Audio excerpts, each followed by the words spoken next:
وَإِذَا تُلِيَتْ عَلَيْهِمْ آيَاتُهُ زَادَتْهُمْ إِيمَانًا وَعَلَىٰ رَبِّهِمْ يَتَوَكَّلُونَ আলহামদুলিল্লাহ রাব্বিল আলামিন আসসালাতু ওয়াসসালামু আলা নবিয়িনা মুহাম্মদ ওয়া আলা আলিহি ওয়া আসহাবিহি আজমাইন। আলহামদুলিল্লাহ, আজকে আমাদের তাফসীর শুরু হচ্ছে সূরা আল হিজরের শুরু থেকে। সূরা হিজর হচ্ছে কোরআনে পাকের 15 নম্বর সূরা এবং 14 পারাতে, এবং এখানে রয়েছে প্রায় 99টি আয়াত আছে সূরার মধ্যে। এই সূরাটা মাক্কি সূরা, মক্কায় অবতীর্ণ হয়েছে এবং এই সূরার নাম হয়েছে সূরা আল হিজর। হিজর হচ্ছে কওম মাদাইন সালেহ, মাদাইন সালেহ বা সালেহ আলাইহিস সালামের যে কওমে সামুদের কাছে আল্লাহ তাআলা ওনাকে পাঠিয়েছিলেন, সেই এলাকার নাম হচ্ছে আল হিজর এলাকা। এবং এই এলাকাটির অবস্থান ভৌগোলিকভাবে মদিনার থেকে শাম, সিরিয়া যাওয়ার যে রাস্তা মধ্যখানে এই এলাকা অবস্থিত। মদিনা থেকে সিরিয়া যাওয়ার এই রাস্তার মধ্যে পড়ে এই হিজর এলাকা, যার অস্তিত্ব এখনো, ওই ধ্বংসপ্রাপ্ত শহরের অস্তিত্ব এখনো আছে।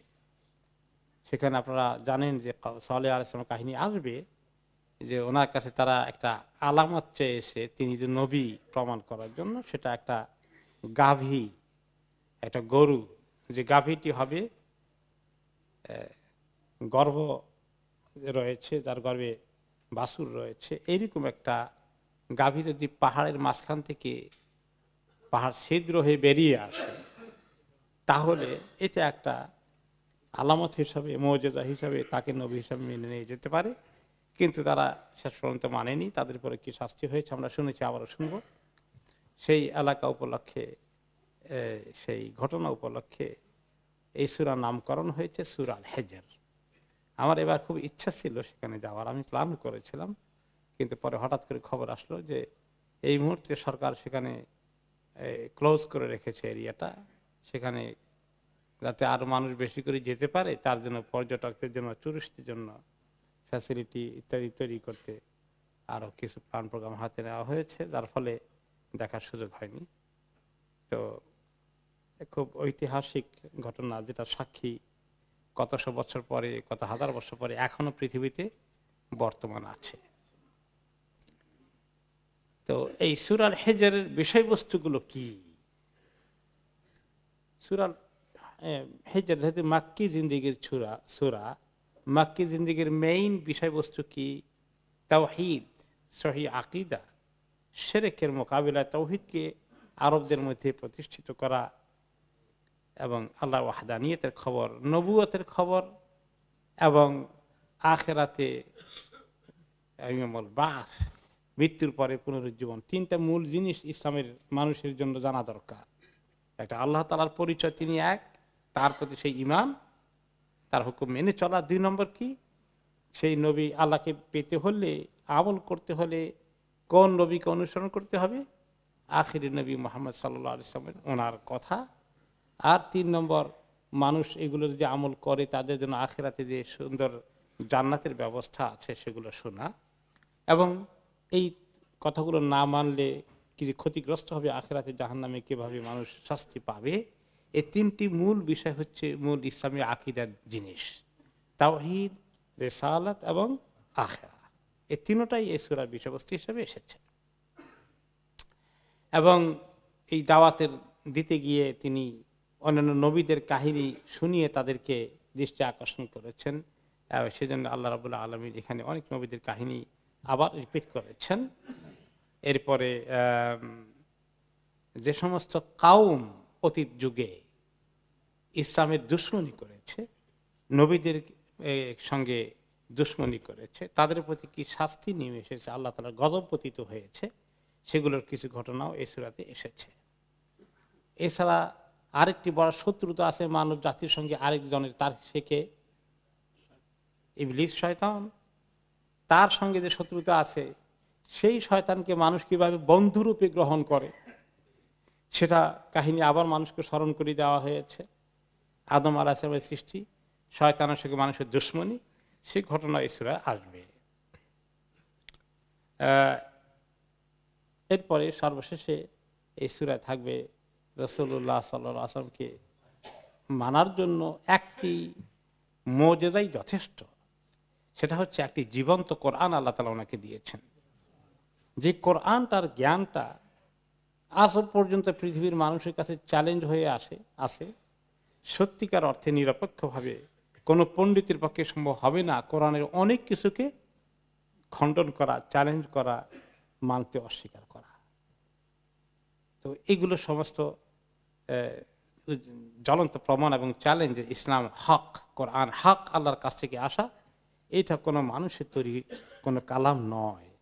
এবং সেই জন্য সূরা শুরুতে শুরু হয়েছে আলিফ লাম রা দ্বারা, কাটা অক্ষরগুলো যেগুলো কোনো শব্দ তৈরি করে না, আলাদা আলাদা অক্ষর থাকে, হরুফ মুকাত্তাআত, এবং এগুলো হচ্ছে কোরআনে পাক যে আল্লাহ তাআলার কালাম, তার প্রমাণ। কারণ কোন মানুষ এভাবে আলিফ লাম মিম, আলিফ লাম রা, ইয়াসিন, তাহা এইভাবে বলে কখনো কোনো কথাবার্তা আরব দেশে বলে না, বলেনি। কোন মানুষ এভাবে ব্যবহার করে না। স্বয়ং রাসূলুল্লাহ সাল্লাল্লাহু আলাইহি ওয়াসাল্লাম নিজেও তার সাধারণ কথাবার্তায় কোনোদিন এভাবে এই শব্দগুলো ব্যবহার করেননি, অক্ষরগুলো।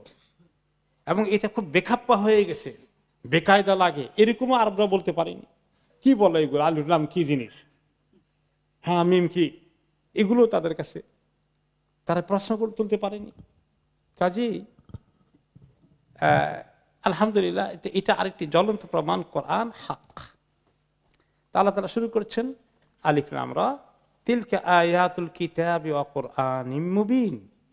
এই যে ওহী দিয়ে আমি আয়াতগুলো নাজিল করেছি, নাজিল হচ্ছে তখনও, এগুলো হচ্ছে কিতাবের আয়াত, যেটা আল্লাহর কিতাব, কোনো মানুষের কিতাব নয়, মানুষের রচনা নয়। এবং মুবিন, কোরআন ও মুবিন, কোরআন যেটা মুবিন। কোরআন শব্দের অর্থ আমরা দুই একবার বলেছি। কোরআন শব্দের অর্থটা কি?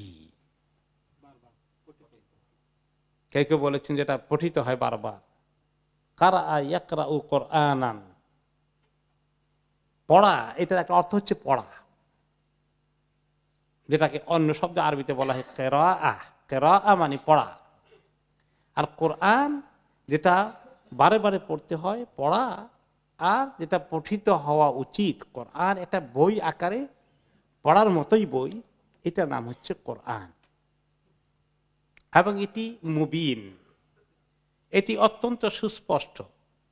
এই কোরআনের এমন কোনো কথা এমন অদ্ভুত নয় এই যে কিছুই বোঝা গেল না কি বলা হয়েছে এখানে। হয়তো সাধারণ মানুষের পক্ষে বুঝে না আসলেও যারা ভাষাবিদ, যারা দক্ষ, তাদের কাছে অস্পষ্ট থাকবে না, বক্তব্য ক্লিয়ার হয়ে যাবে, তাদের মাধ্যমে বাকিদেরকে জানতে সহজ হয়ে যাবে। এমন একটি মুবিন, সুস্পষ্ট কিতাব আল্লাহ তাআলা দিয়েছেন, যে কিতাবের মধ্যে কোনো অস্পষ্টতা নেই। এরপরে আয়াতে এসেছে রুবামা ইয়াওয়াদুল্লাযীনা কাফারু লাউ কানু মুসলিমিন। হয়তো অচিরেই এমন হবে, অনেক কাফেরগণ বলবে, আহ, তারা যদি মুসলিম হয়ে যেত। কখন বলবে বলেন তো?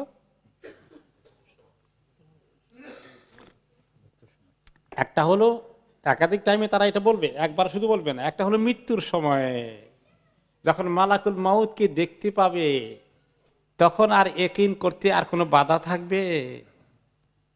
সব দুনিয়ার দাড়ি জুড়ি শেষ, আল্লাহর কাছে চলে যাচ্ছে, মালাকুল মাউত হাজির, এটা দেখে সমস্ত খবর হয়ে গেছে, এখন রেডি। কিন্তু আল্লাহ তাআলা ওই সময় তারা ঈমান আনতে চাইলে আল্লাহ কবুল করবেন? এমনকি যে সো কল্ড মুসলিম, তথাকথিত মুসলিম, কিন্তু আমলের সঙ্গে কোনো সম্পর্ক যার নেই, অপরাধ করে জীবনকে ভরপুর করে নিয়েছে, সেও তখন তওবা করতে চাইবে, তার তওবাও আল্লাহ তাআলা কবুল করবেন না। কাফেরের ঈমানও আল্লাহ তাআলা তখন কবুল করবেন না। ইন্নাল্লাহা ইয়াকবালু তাওবাতাল আবদি মা লাম ইউগারগির, যতক্ষণ গড়গড়া শুরু না হয়ে যায়, সাকারাত শুরু না হয়ে যায়, ততক্ষণ পর্যন্ত আল্লাহ তাআলা বান্দা তওবা কবুল করেন। আর যে বেদিন কাফের, তার দিন ঈমান কি আল্লাহ কবুল করবেন তার আগে ওই শেষ মুহূর্তে কবুল করবেন না। যেভাবে শেষ মুহূর্তে সবচেয়ে বড় স্পর্ধার অধিকারী, যে চ্যালেঞ্জ করেছে আনা রব্বুকুমুল আলা, আমি তোমাদের সবচেয়ে বড় রব, এরকম দাবি করেছিল ফেরাউন, সেও ঈমান আনতে চেয়েছে শেষ মুহূর্তে, কিন্তু তাকে সে সুযোগ দেওয়া হয়নি। এটা হলো এক সময়, মৃত্যুর সময়। আবার আখিরাতেও হবে, তখন তারা জানতে আফসোস করবে, আহা আমরা যদি লাইতানা নুরাদ্দু ওয়া না'মাল, আমাদেরকে যদি আবার পৃথিবীতে পাঠানো হতো, আমরা আবার একটু মুসলিম হয়ে যেতাম, এমন যদি হতো তাহলে কতই না কল্যাণের অধিকারী হতে পারতাম। তাদের এই আফসোস কি পরিমাণ হবে। কোন কোন হাদিসে এসেছে, হাদিসগুলোর ব্যাপারে, সনদের ব্যাপারে কিছু প্রশ্ন এসেছে বা একাধিক রেওয়ায়েতে এসেছে, কিয়ামতের দিন যখন কাফিরগণ দেখবে যে তারাও জাহান্নামী হয়েছে, আর প্রচুর তথাকথিত মুসলিম বিভিন্ন গুনায় লিপ্ত থেকে বরবাদ করে ফেলেছে জীবনকে, তারাও জাহান্নামে আছে। তো কাফেররা বলল যে আমরা তো কাফের হয়ে জাহান্নামে এসেছি, তো আপনারা নাকি মুসলিম, তো আপনারা কাফের জাহান্নামে কেন আসছেন, তো লাভ হলো কি? এই কথা বলে মুমিনদেরকে কষ্ট দেবে, খোঁচাখুচি করবে। এই খবর যখন আসবে, তো তারা মানে কোন কোন হাদিসে এসেছে, কাল কুফারুল মুসলিমিন, কাফিরগণ মুসলিমদেরকে বলবে, আল্লাম তাকুনু মুসলিমিন, এই তোমরা কি মুসলিম ছিল না, তোমরা মুসলিম না? কালু বালা, তো তো হ্যাঁ মুসলিম তো ছিলাম। কালু ফামা আগনা আনকুমুল ইসলাম ওয়াকাদ সিরতুম মা'আনা ফিন্নার, তো ইসলাম তোমাদের কোন কামে লাগলো? আমাদের সঙ্গে তো জাহান্নামে ঢুকে পড়লা, লাভ হলো কি তোমাদের? তো তারা তখন জবাব দেবে, কানাত লানা যুনুবুন ফাউখিদনা বিহা, যে আমাদের অনেক গুনাহ ছিল, তো গুনায় লিপ্ত হয়ে গেছিলাম, সেই গুনার কারণে আমরা পাকড়াও হয়ে গেছি, আমাদের এটাই ছিল ক্রাইম। তো এখন এই যে কথাবার্তা শুনে আল্লাহ তাআলা কোন কোন রিওয়ায়াতে আসছে যে আল্লাহ রাব্বুল আলামিন তখন হুকুম দেবেন এই কাফেরদেরকে কষ্ট দেওয়ার জন্য, যে এদের ইতিমধ্যে তারা বেশ শাস্তি পেয়েছে, বহুদিন তারা জ্বলেছে, জ্বলার পরে তখন আল্লাহ তাআলা চিন্তা করবেন, এই বেরিয়ে আসো, মুসলিম হলে যে কি ফায়দা হয় দেখাই দাও। তখন আল্লাহ বেশ কিছু লোককে, তখন গুনাহগার কাফের মুসলিম জাহান্নামে জ্বলছে, জ্বলার কথা আরো, আল্লাহ তাআলা তাদেরকে বের করে নিয়ে আসবেন, যা মাফ করে দিলাম, এখন জান্নাতে ঢুকো। তো ওইটা দেখে তাদের আরো আফসোস বাড়বে, হায় হায়, যদি একটু ইসলাম নিয়ে মরতে পারতাম, কালিমাটা জানতাম, তাহলে অন্তত রেহাই পেতাম, আজকে আরেকটু আগে খালাস হয়ে যেত, বা একদিন খালাস হতো। এখন তো আমাদের কপালে আর খালাস নাই, ফি নারি জাহান্নামা খালিদিনা ফিহা। মানে এই কথা শুনে কোন কোন মুসলিম যদি বলে খারাপ না, তাহলে মোটামুটি একদিন তো জাহান্নাম থেকে বাইরে হওয়া যাবে, ইসলাম তো আছে আমাদের, অসুবিধা কি, কিছুদিন জ্বললাম আর কি, আউযুবিল্লাহ। কোন মুসলিমের চিন্তা করতে পারে তাকে একদিন জ্বালানো হবে? আর এই যে এখানে উদ্ধার করা হয়েছে কতদিন পরে, এটা হতে পারে শত শত বছর পরে, হতে পারে হাজার হাজার বছর পরে উদ্ধার পেয়েছে। তো এত হাজার বছর, এত শত বছর, এমনকি কয়েক বছর বা কয়েক মাস, কয়েক দিনও যদি হয়, কয়েক ঘন্টাও যদি হয়, আপনাকে যদি আজকে ধরে ছোট কোনো জায়গায় আগুন জ্বেলে কাউকে বলা হয় তোমাকে মাত্র 5 মিনিট আগুনের মধ্যে জ্বালাবো, তারপর বের করে ফেলবো, বলেন কে কে রাজি আছেন? চিন্তা করতে পারি কেউ 5 মিনিট আমাকে আগুনে জ্বালানো হবে? তাহলে এরকম কোন মুসলিম চিন্তাই করতে পারে না যে কিছুদিন থাকি, তারপরে তো একদিন বের হবই, কাজের দুনিয়ার মজাটা নিয়ে নেই, এটা মিস না করা, নগদ যা পাও হাত পেতে নাও, বাকির খাতা শূন্য রাখো, এরকম চিন্তা কোনো মুসলিম করতে পারে? আল্লাহুম্মা আজরনা মিনান নার। তো রুবামা ইয়াওয়াদুল্লাযিনা কাফারু লাউ কানু মুসলিমিন, হয়তো একদিন এমন হবে, আফসোস হবে, অনেক কাফের আফসোস করবে, তারা যদি মুসলিম হয়ে যেত। তো এখন তারা মুসলিম হচ্ছে না। নবী করিম সাল্লাল্লাহু আলাইহি সাল্লাম তাদেরকে নিয়ে কত কষ্ট করলেন মাক্কি জিন্দেগিতে, 13টি বৎসর। যারহুম ইয়াকুলু ওয়া ইয়াতামাত্তাউ ওয়া ইউলহিহিমুল আমাল, ছেড়ে দেন তাদেরকে, তারা খাওয়া দাওয়া করুক, দুনিয়ার ফুর্তি যা আছে করুক, ওয়াতামাত্তাউ, দুনিয়ার জীবনকে এনজয় করুক, যত মজা আছে, হালাল হারামের বাজ বিচার নেই, টাকা পয়সা রুজি রোজগার থেকে শুরু করে আর লাইফকে এনজয় করার যত তরিকা আছে সব ব্যবহার করুক। ওয়াইউলহিহিমুল আমাল, আর দীর্ঘদিন বেঁচে থাকার, ভোগ করার একটা আশা ভরসা তাদের মনে যে আছে, এগুলো করতে থাকুক।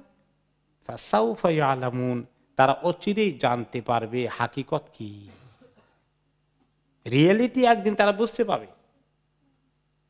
যারা এরকম অপকর্মে লিপ্ত আছে, নিজের নফসের চাহিদা পূরণে ব্যস্ত রয়েছে, হালাল হারামের বাজ বিচার না করে সম্পদের প্রাসাদ গড়ছে, তাদের অনেক আমল আছে, ওয়াইউলহিহিমুল আমাল, তাদের লম্বা চূড়া আশা আছে যে এত মজার সম্পদ, বাড়ি জোগাড় করেছি, গাড়ি জোগাড় করেছি, সম্পদ জোগাড় করেছি, কোটি কোটি মিলিয়ন বিলিয়ন টাকা।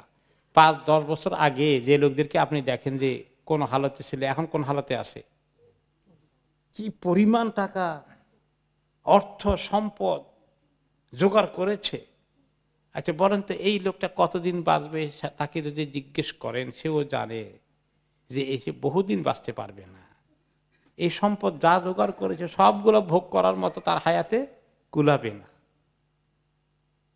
আর সেটা যদি হয়, তাও যদি গ্যারান্টি থাকতো যে তুমি আরো 50 বছর নিশ্চিন্তে থাকতে পারবা, তাও একটা কথা ছিল যে ঠিক আছে 50 বছর তো অন্তত ভোগ করা যাবে। কিন্তু যার নাকের সামনে ঝুলে আসে, সেটা 50 বছর না, 50 দিনও না হতে পারে, আজকের একদিনও না যেতে পারে, হার্ট অ্যাটাক হয়ে সঙ্গে সঙ্গে শেষ হয়ে যেতে পারে। এরপরেও আশা এমন মানুষের, যার আছে কয়েক মিলিয়ন, মিলিয়নিয়ার বা বিলিয়নিয়ার, সে আরো সম্পদ কিভাবে বাড়ানো যায় এত চিন্তায় আছে, মনে হয় যেন সে হাজার হাজার বছর বাঁচবে। এটা মানুষের মধ্যে এরকম একটা লোভ চলে আসে, যার ফলে সে আখিরাতকে কোন রকমই চিন্তা করতে পারে না, তার সমস্ত চিন্তা দুনিয়া কেন্দ্রিক। জায়গা নাই মনের মধ্যে, মানসিকতার মধ্যে আখিরাত নিয়ে চিন্তা করার কোনো সুযোগ নেই। সারা দিন চিন্তা মাথায় এই দুনিয়া, কাকে মারবে, কাকে ধরবে, কারটা দখল করবে, কি যে অবস্থা।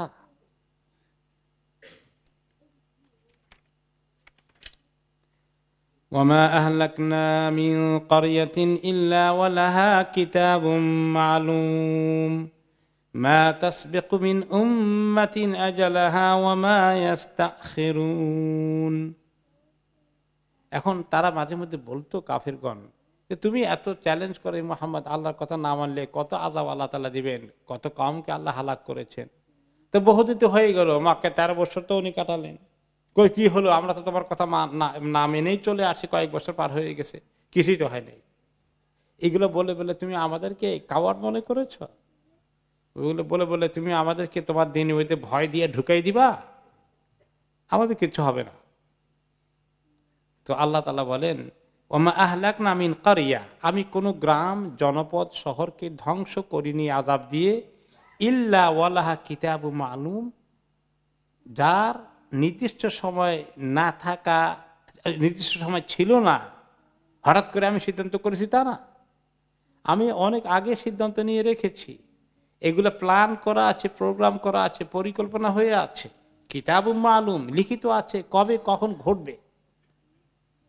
মানুষ মাঝে মধ্যে মনে করে এই জালিমদেরকে আর কতদিন আল্লাহ সুযোগ দিবেন, খালি এই প্রশ্ন মানুষের মনে। তো আল্লাহ তাআলার কাছে জবাব কি?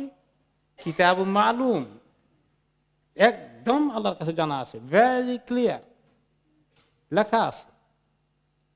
কারো 3 বছর যায়, কারো 30 বছর আল্লাহ দিতে পারেন, কারো 10 বছর যায়, কারো 20 বছর দিতে পারেন, কাউকে আল্লাহ কালকেই ধরতে পারেন। এটা আমরা কেউ জানবো না, কে জানবেন? আল্লাহ তাআলা। এবং আল্লাহ তাআলা প্ল্যানের বাইরে কিছু হয় না, তিনি প্ল্যান করে রেখেছেন। মা তাসবিকু মিন উম্মাতিন আজালাহা ওয়া মা ইস্তাখিরুন, কোন জাতি বা কোন ব্যক্তি বা কোন দল, কোন গোষ্ঠী, কোন সম্প্রদায়, তাদের যে আজাল নির্দিষ্ট সময় লেখা আছে এর আগেও ঘটে না কিছু তাদের প্রতি, ওয়া মা ইস্তাখিরুন, এর পরেও কিছু হয় না, বিলম্বিত হয় না, দীর্ঘায়িত হয় না, দেরি হয় না। আর্লিও হয় না, একদম সুনির্দিষ্ট সময়ের মধ্যে সেটা ঘটে যাবে। কিভাবে ঘটেছে আমরা যুগে যুগে দেখেছি। এই যে রিসেন্টলি ইন্দোনেশিয়া সুনামি হইল, দেখছেন তো কি মারাত্মক অবস্থা। একটি টুরিস্ট এলাকায়, দ্বীপ দেশ তো ওই এলাকায় দ্বীপ অনেক বেশি, খুব টুরিস্টদের ওখানে কনসার্টের আয়োজন হয়েছে, গান বাজনা সহকারে ব্যান্ড পার্টি নিয়ে। ওখানে একটা বিরাট নাম করা ব্যান্ড পার্টি বা দল সেখানে সাংস্কৃতিক অনুষ্ঠানের আয়োজন করেছে নাচ গান ফুর্তি করার জন্য। ওগুলাকে সহকারে ধরে একদম হঠাৎ করে আল্লাহ তাআলা এমন ভাবে নোটিশ দিলেন, কিভাবে শেষ হয়ে গেল। দুইবার ঘটনা ঘটলো কয়েকদিনের মধ্যে। তো তারা তো ফুর্তি করতে এসেছে, কিন্তু আল্লাহর আজল ওই সময় লিখিত দেওয়া আছে। একটু আগেও ঘটেনি, একটু পরেও ঘটেনি। কাজে সব জায়গাতেই তাই হবে। যখন আল্লাহর হুকুম যেখানে হবে ঠিক সেখানে ঘটে যাবে, এটা কেউ আটকাতে পারবে না। যত নিশ্চিদ্র নিরাপত্তার ব্যবস্থা করুক না কেন মানুষ, তার হেফাজতের জন্য যত রকমের সিকিউরিটি বাহিনী জোগাড় করুক, আল্লাহর এই ধরা থেকে তাকে কেউ বাঁচাতে পারবে না। অনেক দেশের বড় বড় মানে ক্ষমতাসীনদের দেখা গেছে, যেমন ইন্দিরা গান্ধীর কি অবস্থা হয়েছে, নিজের নিরাপত্তা বাহিনী তাকে শেষ করে দিল। আনোয়ার সাদাতকে কি হয়েছে, বহু দেশে এরকম অনেক এক্সাম্পল আছে। কাজেই মানুষের আল্লাহর দিকে আসা উচিত। দুনিয়ার এত মোহ যদি মানুষকে অন্ধ করে ফেলে, তার কি করুণ পরিণতি হবে সে একটু চিন্তা করে না। وقالوا يا أيها الذي نزل عليه الذكر إنك لمجنون। কাফেরগণ শুধু ঈমান আনতে অস্বীকার করলো না, বরঞ্চ নবীকে লক্ষ্য করে বলে যে হে ইয়া আইয়ুহাল্লাযী নুজিলা আলাইহি যিকর, যার উপরে জিকির নাজিল হয়েছে, হে নবী বা ওই ব্যক্তি, তারা তো নবী বলে না, অমুক ব্যক্তি যার উপরে জিকির নাজিল হয়েছে, নিশ্চয়ই আপনি অবশ্যই একজন পাগল ছাড়া কিছু না। কয়েকটি শব্দ আছে এখানে। একটা হলো যে নিশ্চয়ই, অবশ্যই, ইন্নাকা লামাজনুন তাকিদান, ইন কনফার্ম নিশ্চিত করার জন্য বলা হয়, লা আরেকটি নিশ্চিত করার জন্য বলা হয়, মানে যে কোনো ডাউট নেই তুমি পাগল। তো দিনের কাজ করতে গেলে মানুষ কি অনেক সময় মনে করবে লোকেরা এটা রিজনেবল কথা বলে না, বাস্তবতার সঙ্গে সম্পর্ক নাই, বিভিন্নভাবে মানুষকে এরকম করে লকব দেবে, উপাধি দেবে, মানুষের বিরুদ্ধে প্রপাগান্ডা করবে। এটা হতে পারে, নবীদের ক্ষেত্রে হয়েছে, নবীদের অনুসারীদের ক্ষেত্রেও তাই হতে হবে, যুগে যুগে তাই হয়েছে। একটা হলো জিকির, যার উপরে জিকির নাজিল হয়েছে। জিকিরের অর্থ এখানে কি বোঝানো হলো? জিকির নাজিল হয়েছে অর্থ কি? কোরআন নাজিল হয়েছে। তাহলে জিকির শব্দটা কিন্তু অনেক অর্থ, তাই না? আমরা জিকিরের একটা আমাদের সীমিত অর্থ আছে, এই কিছু জিকির দোয়া পড়লাম জিকির হয়ে গেল, কিন্তু জিকির অনেক ব্যাপক অর্থ। যিকরুম ওয়া কুরআনুম মুবিন। কোরআন, জিকির শব্দের অর্থ স্মরণ করা, স্মরণ করিয়ে দেওয়া। কোরআন এই জন্যই পড়তে হবে, কোরআনের কাছে এই জন্যই আসতে হবে যে আমাদেরকে স্মরণ করিয়ে দেওয়া হবে, এবং আমরা আমাদের নিজেদেরকে এই কারণে স্মরণ করে আমরা রিমাইন্ডার পাবো। যদি কোরআনের কাছে না আসি, মানুষ কোরআনের জ্ঞান না শিখতে চায়, তাহলে কিন্তু সে আল্লাহর পক্ষ থেকে যে স্মরণ করিয়ে দেওয়ার সবচেয়ে শ্রেষ্ঠ কালাম দেওয়া হয়েছে, এটা থেকে নিজেকে বঞ্চিত করে ফেলবে সে। কাজেই কোনো অবস্থাতে আপনি যদি কোনো দিনই জ্ঞান অর্জন করতে চান, আপনি যদি আল্লাহ তাআলা সন্তুষ্টি অর্জন করতে চান, তাহলে আপনি নিজেকে কোরআন থেকে কখনো দূরে রাখতে পারবেন না। কেউ যদি শুধু হাদিস পড়ে, হাদিস অধ্যয়ন করে, কোরআন পড়ে না, তাহলে সে কিন্তু জিকিরের মূল কথাকে মিস করে ফেলবে। কেউ যদি শুধু ফিকহের কিতাব পড়ে, তাহলে সে ইসলামের প্রধান জ্ঞানকে মিস করে ফেলবে। এইভাবে করে কোনো ব্রাঞ্চ অফ ইসলাম নিলে হবে না। মূল হচ্ছে কিতাবুল্লাহ ওয়া সুন্নতে রাসূলিহি, এই যে 1 নম্বর কোরআন। তো তারাও জানে এই যে কোরআন হলো মারাত্মক জিনিস, এই কোরআনের জ্ঞান যাতে মানুষ না পায়, তার জন্য মানুষকে বিভিন্ন ফোন দিতে, এই জন্য তাফসির যদি কোনো জায়গায় হয়, সব জায়গায় অ্যালাউ করা হয় না। কারণ তাফসীর যদি ঠিকমতো আলোচনা হয়, কোরআনের কথা যদি ঠিকমতো মানুষ শুনতে পায়, তাহলে মানুষ জাহেলিয়াতের রাস্তাকে বর্জন করে ইসলামের রাস্তা, ইসলামের আলোর দিকে আসবে। তো তারা এই জন্য এই কোরআনের দিকে ইঙ্গিত করে বলল যে জিকির নিয়ে আপনি এসেছেন, এটা আসলে জিকির নয়, এটা আমাদের কোনো কাজে লাগবে না, আপনি যা কিছু বলেন এগুলো পাগলের প্রলাপ ছাড়া কিছু না, কিছু না। তো আল্লাহর নবীর মতো এত সম্মানিত ব্যক্তি, তিনি আরব দেশে, তার পরিচয় কি ছিল নবুয়তের আগে? আল আমিন। তাহলে দ্বীনের কাজ করতে গেলে সবসময় যে মানুষ আপনাকে একেবারে সালাম করবে আর কেউ আপনাকে একটু বাঁকা চোখে দেখবে না, এরকম স্বপ্ন দেখে দ্বীনের কাজ করা যাবে? তাহলে দ্বীনের কাজ করতে গেলে, দ্বীনের আমল করতে গেলে, দ্বীনের চর্চা করতে গেলে অনেক লোকই আপনার ব্যাপারে দুশ্মনী পোষণ করতে পারে। এগুলো দেখে ভয় পেয়ে দ্বীনকে ছেড়ে দেওয়া যাবে না। এবং মিডিয়ায় প্রপাগান্ডা হতে পারে, সত্যকে মিথ্যা, মিথ্যাকে সত্য। আপনার একজন সম্মানিত ব্যক্তি তার ব্যক্তিত্বকে হানি করে যে সমস্ত অন্যায় কথাবার্তা তারা লিখবে, আপনার চরিত্রে কলঙ্ক লেপন করে দেবে, এগুলো দিয়ে ঘাবড়িয়ে যাওয়া যাবে না, তাহলে আসল জিনিস মিস হয়ে যাবে। এটা নবী আম্বিয়া কেরামের সুন্নাহ। আম্বিয়া কেরামের কিছু মিষ্টি মিষ্টি সুন্নাত আছে, ওগুলো অনুসরণ করবো, শুধু ওগুলোও দরকার আছে। কিন্তু আম্বিয়া কেরাম মূল যে কাজ করেছেন, এই কাজ করতে গিয়ে যে বাধা বিপত্তির মোকাবিলা করেছেন, সেগুলো যদি এসে যায়, সেগুলোকে মোকাবিলায় টিকে থাকার দায়িত্ব পালন করতে হবে। লাউমা তা'তিনা বিল মালাইকাতি ইন কুনতা মিনাস সাদিকিন। এখন তারা আরেকটি চ্যালেঞ্জ ওনাকে করে বসলো যে আপনি যদি কিছু ফেরেশতা না নিয়ে আসতেন, যদি সত্যিকার সত্যবাদী হয়ে থাকেন, তাহলে কিছু ফেরেশতা নিয়ে আসলেন না কেন?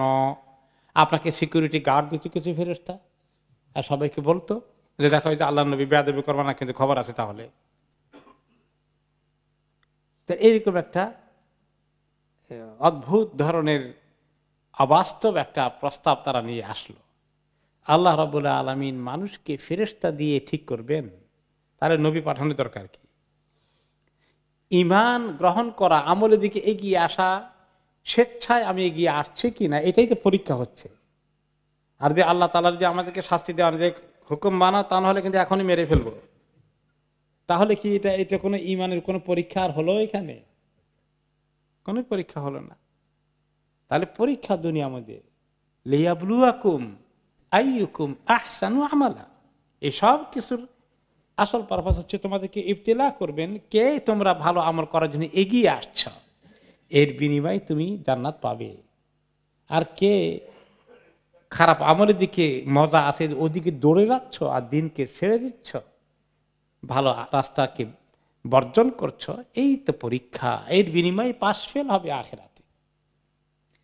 তো আল্লাহ তাআলা বলছেন এই চ্যালেঞ্জের মোকাবিলায় আল্লাহ তাআলা নিজেই জবাব দিচ্ছেন, নবী করিম সাল্লাল্লাহু আলাইহি ওয়াসাল্লামকে জবাব দেওয়ার অপেক্ষায় নেই। আল্লাহ তাআলা বলছেন, মা নুনাজ্জিলুল মালাইকাতা ইল্লা বিল হাক্কি ওয়া মা কানু ইযাম মুনযারিন। আমি ফেরেশতা তো তিনি নাজিল করবেন না, আমি নাজিল করি। আমি নাজিল করি ফেরেশতাদেরকে, অবশ্যই যদি আমি নাজিল করি হক নাজিল হবে। সেটা শুধুমাত্র এমন কোনো ধোকার কথা নয়, এটা হবেই হবে যদি আমি তখন নাজিল করব। তবে ওই সময় কোন জাতিকে যদি আমি ফেরেশতা পাঠিয়ে দিই আযাব দেওয়ার জন্যে, তাহলে আর সময় দেওয়া হবে না। আযাবের ফেরেশতা এসে গেলে আর টাইম দেওয়া হবে না। তার মানে ফয়সালা হয়ে গেছে, তোমরা কেউ বাঁচতে পারবে না। আল্লাহ রাব্বুল আলামিন এটা সব জায়গায় করেননি। সীমালঙ্ঘন করতে করতে কোনো কোনো নবীর সময়ে তাদের বদদোয়ার কারণে কোনো কোনো জায়গায় করেছেন। নূহ আলাইহিস সালামের কওমকে হালাক করেছেন, কওমে সালেহের কথা শুনলাম, কওমে আদের হালাক করেছেন, মুসা আলাইহিস সালামের দুশমন কওমে ফিরআউনকে হালাক করেছেন। কিন্তু মক্কার কুরাইশের দিকে আল্লাহ তাআলা হালাক করলেন না কেন? বরঞ্চ মদিনা থেকে উনি বহিষ্কৃত হতে বাধ্য হলেন হিজরত করতে। তিনটে বড় বড় যুদ্ধ, আরো কিছু ছোটখাটো যুদ্ধ করে তারা ওনাকে শেষ করার জন্য। তো আল্লাহ তাআলা এরকম করতে পারতেন না? যেভাবে কওমে সালেহকে শেষ করে দিয়েছেন, ফিরআউনকে শেষ করে দিয়েছেন, নমরুদকে শেষ করেছেন, এই যে আল্লাহ বলেন ওমা কানু ইদাম মুনদারিন, এখানে জবাব রয়েছে, আমি এরকম আযাবের ফেরেশতা পাঠিয়ে দিলে তো আর তারা সময় পাবে না। তো আল্লাহ তাআলা কি চান? তারা একটা সময় পাক। সময় যদি আল্লাহ তাআলা এইভাবে না পাঠাতেন তাহলে আবু সুফিয়ানের কপালে কি আর ইসলাম কবুল করা থাকতো? হিন্দ ইসলাম কবুল করেছেন, আবু জেহেলের ছেলে ইকরামা ইসলাম কবুল করেছেন, মক্কাবাসী প্রায় সবাই যারা বেঁচে ছিলেন অলমোস্ট সবাই ইসলাম কবুল করে ফেললে। তাহলে এখানে মাসলাহাত আছে। ওরা চায় আযাব দাও না কেন? তাহলে ওদের কথা শুনি যে আল্লাহ তাআলা তখনই আযাব দেন, তাহলে কি হয়? তাহলে ফিনিশ। তা আল্লাহ তাআলা সেটা করেননি। তাইফের মধ্যে জিবরিল আলাইহিস সালাম আসলেন যে দুই পাহাড়ে ফেরেশতা নিয়ে আসছি, আপনি চাইলে তিনি এখনই তাদেরকে ভ্যানিশ করে দিবেন। তিনি কি বলেছিলেন? যে আমি চাই এরা যদি কবুল না করে এদের পরবর্তী বংশধর অন্তত ইসলাম কবুল করুক, আর আযাব গজব দিলে তো বাচ্চা আন্ডা সহকারে সব যাবে। তা ইসলাম আসলে মানুষকে ইসলাম কবুল না করলে মেরে ফেলার কোনো চিন্তা নিয়ে আসে না এই দুনিয়াতে। ইসলামের ব্যাপারে যে অভিযোগ বলা হয় এটা ঠিক নয়। ইসলাম মানুষকে সুযোগ দেওয়ার জন্য, জীবন দেওয়ার জন্য এসেছে, জীবন নেওয়ার জন্য আসেনি। একান্ত যুদ্ধক্ষেত্রের ময়দান ছাড়া ইসলাম চায় শান্তিপূর্ণভাবে মানুষের কাছে ইসলামের পয়গাম দেওয়া হোক, মানুষের কল্যাণ। ইসলামটা কি আল্লাহ তাআলা মানুষকে শাস্তি হিসেবে পাঠিয়েছেন নাকি? ইসলাম তো তার জন্য রহমত হবে। যে এখন বেঈমান আছে, যার ঈমান নেই, সেই ব্যক্তিকে আল্লাহ চান, আল্লাহ কত দয়ালু আর রহমান আর রাহিম, কতদিন ধরে সে এরকম অপরাধ করছে, আল্লাহ তাআলা তাকে সুযোগ দিতে চাচ্ছেন, সেজন্য ইসলামের দিকে আসে। এই জন্য আবু সুফিয়ানকে আল্লাহ তাআলা সে সুযোগ দিলেন। তো এই জবাব দিয়ে আল্লাহ তাআলা নিজে দিলেন যে কেন আযাব দেয় না, ইদাম ওমা কানু ইদাম মুনদারিন, তাহলে তাদেরকে সুযোগ দেওয়া যাবে না, হালাক হয়ে যাবে সঙ্গে সঙ্গে। এরপরে আল্লাহ রাব্বুল আলামিন রাসূলুল্লাহ সাল্লাল্লাহু আলাইহি ওয়াসাল্লামকে সান্ত্বনা দিচ্ছেন, এবং আমাদের জন্য এখানে অনেক বড় খবর আছে। ইন্না নাহনু নাযালনা যিকরা ওয়া ইন্না লাহু লাহাফিযুন, আমরা এই যিকর নাজিল করেছি এবং আমরা এই যিকরের হেফাজতের দায়িত্ব নিয়েছি। ওই যে যিকর একটু আগে এসেছিল, যিকরের অর্থ কি? কোরআন। এই যিকর যে কোরআন, এই আয়াত আবার তাও দ্বিতীয়বার বলছে যে আমি যিকর নাজিল করেছি, কোরআন নাজিল করেছি, এবং আমি এর হেফাজত আমি নিজে করব। নবী সাল্লাল্লাহু আলাইহি ওয়াসাল্লামকে আল্লাহ তাআলা সুসংবাদ দিচ্ছেন যে আপনার এই কোরআন তারা নিভিয়ে দিতে চায়, কোরআনকে কেউ নিভাতে পারবে না। ইউরিদুনা লিয়াতফিউ নূরাল্লাহি বিআফওয়াহিহিম ওয়াল্লাহু মুতিম্মু নূরিহি ওয়ালাউ কারিহাল কাফিরুন। তারা চায় ফুৎকার দিয়ে, ফু দিয়ে আল্লাহর নূরকে, ইসলামকে নিভিয়ে দিতে, ইসলামের আলোকে। কিন্তু আল্লাহ তাআলা ইসলামের আলোকে কমপ্লিট করবেন। কাফেরদের কাছে এটা কষ্টকর হলেও আল্লাহ তাআলা নিজে দায়িত্ব নিয়েছেন এই কোরআনকে হেফাজত করবেন।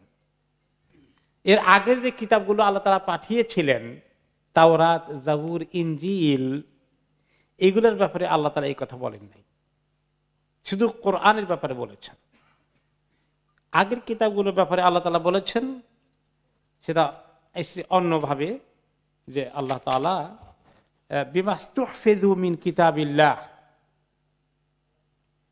যে ওই আগের জমানার কিতাবওয়ালাদের যারা আলেম ওলামা ছিলেন তাদেরকে দায়িত্ব দেওয়া হয়েছিল তারা যেন তাদের কিতাবগুলোকে হেফাজত করে, ঠিক মতো মুখস্থ করে, আর এটা যেন এর মেসেজগুলো নষ্ট না হয়ে যায়, বিকৃত না হয়ে যায়, চেঞ্জ না হয়ে যায়, তারা যেন এগুলোকে পাহারাদারির কাজ করে। সেই দায়িত্ব আল্লাহ তাআলা তাদের ওলামাদেরকে দিয়েছেন, আর কোরআনের দায়িত্ব আল্লাহ তাআলা নিজে স্বয়ং নিয়েছেন। বিরাট পার্থক্য। সেই জন্য তাদের কিতাবগুলো কি অরিজিনাল শেপে আছে? কত পরিবর্ধন, সংযোজন, বিয়োজন করে টোরে তারা এই আল্লাহ তাআলার কালামের অস্তিত্ব এখন হারিয়ে গেছে। মানুষের কথা, আল্লাহর কথা, কোনটা আল্লাহ তাআলার কথা, কোনটা ঈসা আলাইহিস সালামের কথা, কোনটা ওনার স্টুডেন্টদের কথা, হাওয়ারিয়িনদের কথা, এ পরবর্তী পর্যায়ে আরো চেঞ্জ করে কন্টিনিউয়াসলি চেঞ্জিং চলছেই। কিন্তু কোরআনকে কেউ করতে পারবে না। আজকে প্রায় 1500 বছর হয়ে গেল, তাই না?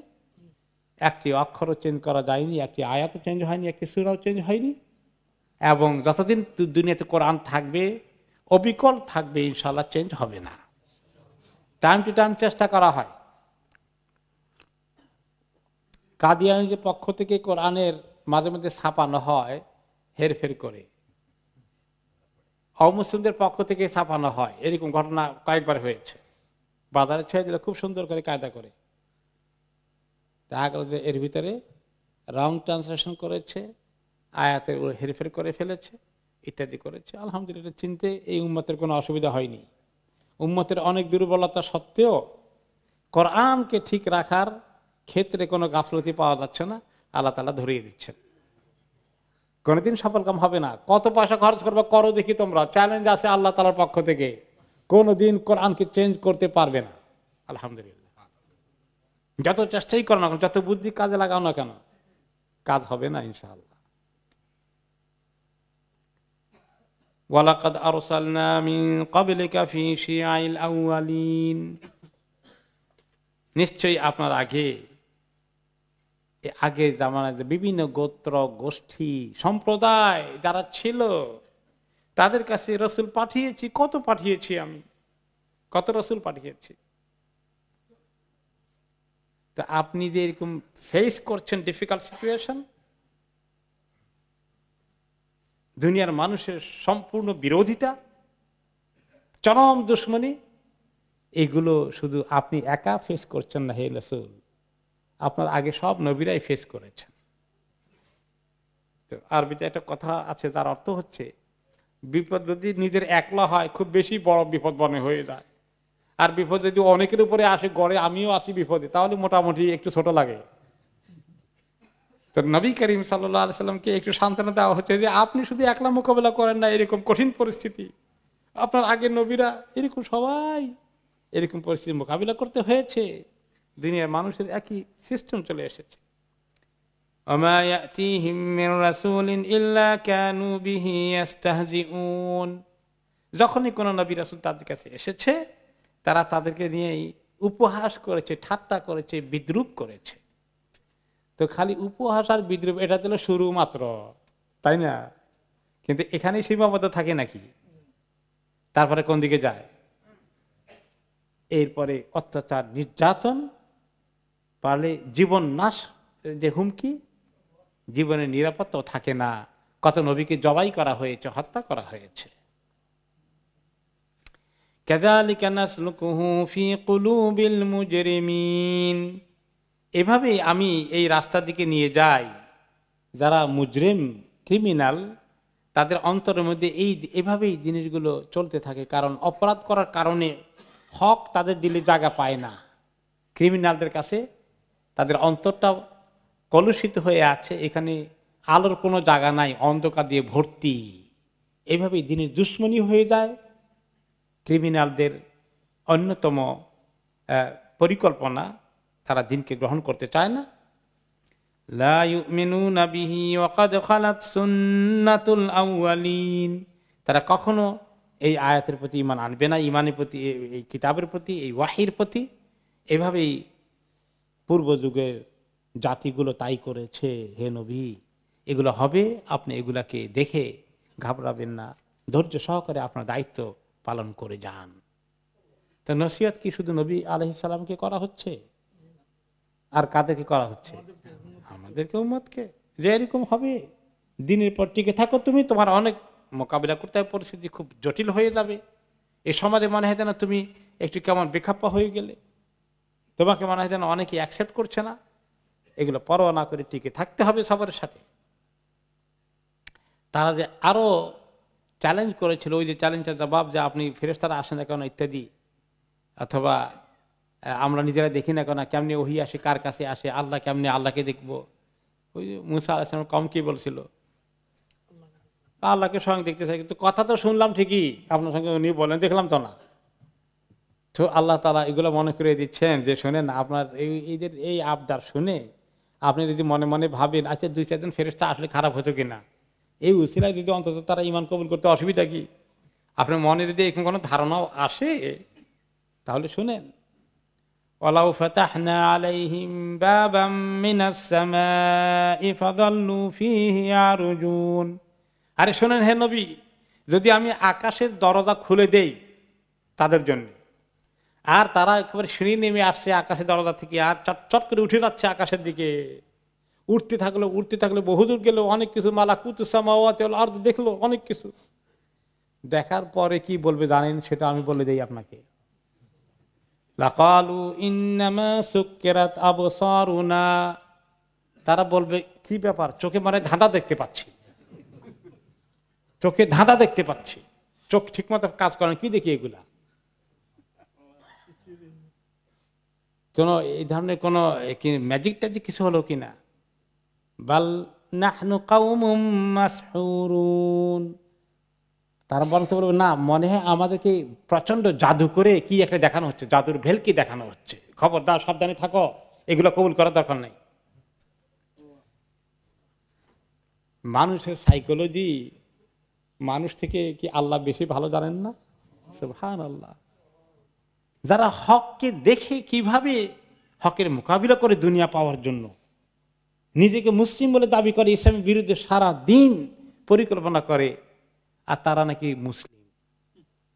ইসলাম তাদের কাছে এত কষ্টের কারণ হয়ে যায়, অমুসলিম তো দূরের কথা। যতই আপনি ইসলামের কথা বলবেন, কিন্তু তারা এগুলোকে রিজেক্ট করার, প্রত্যাখ্যান করার কত উসিলা তাদের মধ্যে থাকবে। স্বয়ং আল্লাহ তাআলা বলছেন, যদি আকাশের দরজা খুলে দেওয়া হয়, অনেক কিছু তারা দেখতে পায় আল্লাহর কুদরতের, তারপরে তারা বলবে হায়রে আমাদের কি হলো, ধাঁধার মতো হয়ে গেছে চোখগুলো ঠিক মতো কাজ করছে না, নাকি আমাদেরকে জাদু করে মোহিত করে দেওয়া হয়েছে, আমরা সব উল্টাপাল্টা দেখতে পাচ্ছি। ঈমান কবুল করবে না। মানুষ যখন দিনের দুশমনি করে, মানুষ কত বড় অপরাধী হয়ে যায়, আল্লাহ তাআলা নিজে আমাদেরকে সেই কাহিনীগুলো বলে শোনাচ্ছেন, স্বয়ং রাসূলুল্লাহ সাল্লাল্লাহু আলাইহি ওয়াসাল্লামকে সান্ত্বনা দেওয়ার জন্য এবং তার উম্মতকে সান্ত্বনা দেওয়ার জন্য।